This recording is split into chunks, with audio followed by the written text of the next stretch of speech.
আসসালামু আলাইকুম। আজকে আমরা পদার্থবিজ্ঞানের আরেকটা গুরুত্বপূর্ণ প্রশ্ন অর্থাৎ কোন ইঞ্জিনের কর্মদক্ষতা 60% বলতে কি বোঝো ওইটা আমরা সমাধান করব। ঠিক আছে, তাহলে আমরা জানি কি আগে কর্মদক্ষতা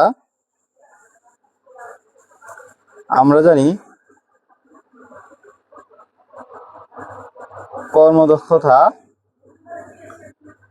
সমান আমরা জানি কি লব্য ক্ষমতা ডিভাইডেড প্রদত্ত ক্ষমতা।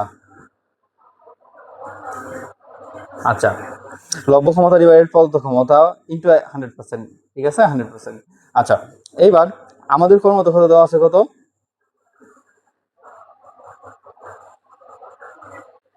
60%। 60% আমরা লিখতে পারি কত?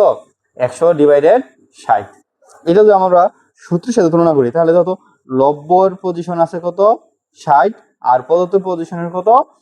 100। অর্থাৎ 60% কর্ম দক্ষতা বলতে বোঝায়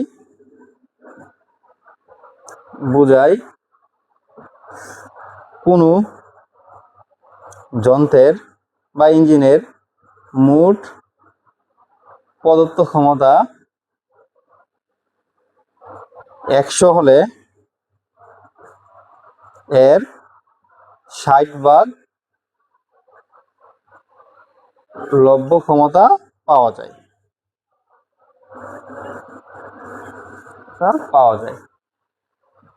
অর্থাৎ যত পার্সেন্ট কর্মদক্ষতা তাকে আমরা 100 সাথে তুলনা করবো। অর্থাৎ 100 ভাগের মধ্যে আমরা 60 ভাগকে লব্য ক্ষমতা হিসেবে পাই বা লব্য কার্যকর শক্তিও বলতে পারি আমরা।